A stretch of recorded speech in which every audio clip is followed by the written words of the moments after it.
আপনারা নিশ্চয়ই অনেকে জানেন আমার এই সেবামূলক প্রাণী সংক্রান্ত কাজগুলোর মধ্যে সবচাইতে মূল কাজটাই হচ্ছে আমার প্রাণীগুলোকে রেস্কিউ করা এবং অ্যাডপশনে দেওয়া। বন্ধুরা, এই সেবামূলক ভালো ভালো কাজগুলো করতে গিয়ে আমি অলরেডি অনেকগুলো শত্রু তৈরি করে ফেলেছি এবং কাল হয়তো আপনারও শত্রু হয়ে যেতে পারি। এই যে ভালো ভালো কাজগুলো করতে গিয়ে কেন আমি সবার শত্রু হয়ে যাচ্ছি তার একটা ব্যাখ্যা এখন দিচ্ছি। এভারেজ হিসাব করতে গেলে দেখা যাবে প্রায় প্রতিদিন আমাকে 2-1টা করে রেস্কিউ করতে হয়। সেটা আমি রেস্কিউ করি অথবা লোকজন দিয়ে রেস্কিউ করি অথবা দূর দূরান্ত থেকে কুরিয়ারে দিয়ে যায় অথবা এলাকার লোকজন এসে আমার কাছে দিয়ে যায়। বন্ধুরা, এত এত বিড়াল কিন্তু আমার কাছে রেখে দেওয়া পসিবল না। আমি আপনাদেরকে অ্যাডপশন দিতে পারলে হাত ছেড়ে বাঁচি, কিন্তু আমার নামে হাজার হাজার মানুষের হাজার হাজার অভিযোগ আছে। আমার কাছে কেউ বিড়াল চাইলে আমি মেসেজ সিন করি না, আমার কাছে কেউ বিড়াল চাইলে কমেন্ট করলে আমি কমেন্টে রিপ্লাই দিই না, অথবা বিড়াল অ্যাডপশনে নেওয়ার জন্য আপনারা আমাকে কল করেন, আপনাদের সাথে অনেকক্ষণ কথা বলি, তারপর আর আপনাদেরকে বিড়াল দিই না। এখন কথা হচ্ছে বন্ধুরা, দিনরাত অক্লান্ত পরিশ্রম করে অসুস্থ বাচ্চাগুলোকে সুস্থ করে, ছোট ছোট দুধের বাচ্চাগুলোকে দুধ খাইয়ে কষ্ট করে বড় করে, নিজের রক্ত পানি করা পরিশ্রমের টাকা এদের পেছনে খরচ করে, আদর্শ এক ভালোবাসা দিয়ে বড় করে অসুস্থ বাচ্চাগুলোকে সুস্থ করে আমি কি যার কাছে অ্যাডপশনে দিব?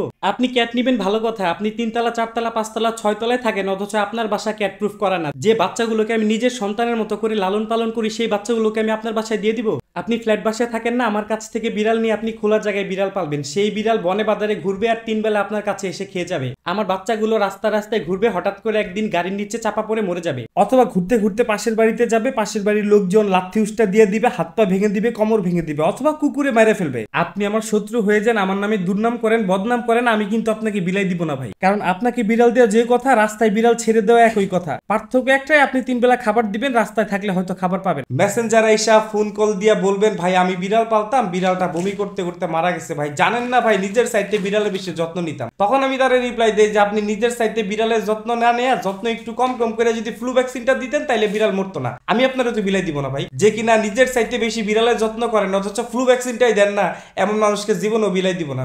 মেসেঞ্জারে মেসেজ দিয়া ফোন কল দিয়া বিড়াল চাবেন ভালো কথা, আমি বিড়াল সবাইকে দিয়ে আপনাকে দিব, কিন্তু যখনই আমাকে বলবেন ভাই আগে বিড়াল পালতাম, বিড়ালটা ভাই হারাই গেছে, দরজা খুললে বাইরে গেছে, আমি তো আপনার এই বিলাই দিব না ভাই। 9টা বছর ধরে আমি বিড়াল পালি, 9 বছরে আমার তো একটা বিড়াল হারাইলো না। যে কিনা একটা বিড়ালের খেয়াল রাখতে পারে না, একটা বিড়াল সামলাইতে পারে না, হারাই যায়, তাকে তো আমি বিড়াল দেই না, সে আমার বিড়াল হারাই ফেলবে। এবার আসেন তাদের কথা বলি যারা মেসেঞ্জারে আমাকে টেক্সট করে করে বিড়াল চাইতে চাইতে মুখে ফেনা তুলে ফেলে এবং ক্লান্ত হয়ে যায়, তাদের রিপ্লাই আমি কেন দেই না? তাদেরকে যে একেবারে রিপ্লাই দেই না ব্যাপারটা আসলে তা না, রিপ্লাই দেই, খুবই কম দেই। রিপ্লাই দেওয়া মানে আমার কাছে মনে হয় আমার সময় নষ্ট করা, কারণ সে বলবে ভাইয়া একটা বিড়াল দেন, আমি বলবো লোকেশন কোথায়, সে বলবে ধানমন্ডি, মিরপুর, বরিশাল, চট্টগ্রাম, আমি বলবো যে ভাই আমি তো টাঙ্গাইল থাকি, ও আচ্ছা অনেক দূর, ভাইয়া আপনি এসে দিয়া যেতে পারবেন না? তখন আমাকে রিপ্লাই দিতে হয় না আপু আমি এত দূরে গিয়ে বিড়াল দিয়ে আসতে পারবো না, আমার তো আর অন্য কোনো কাজ আছে না, আমার তো নিজের বিড়ালদেরও সামলাইতে হয়, এত দূরে গিয়ে আমি বিড়াল দিয়ে আসতে পারবো না। তারপর সে আবার বলবে তাইলে ভাইয়া কুরিয়ারে পাঠাই দেন, অথচ কুরিয়ারে পাঠাইতে কত টাকা খরচ হয় এই সেন্সটুকু তার নাই। যাই হোক বন্ধুরা, বহুত লেকচার দিয়ে ফেললাম। মধ্য কথা হচ্ছে এবং শেষ কথা হচ্ছে যে আমি এত দিন ধরে বিড়াল রেস্কিউ করি, বিড়াল অ্যাডপশনে দিই, সো আমি কিন্তু মানুষের কথা শুনে বুঝি, মানুষের প্রোফাইল দেখে বুঝি, মানুষের কথা বলার প্যাটার্ন দেখে বুঝি, মানুষের কথা বলার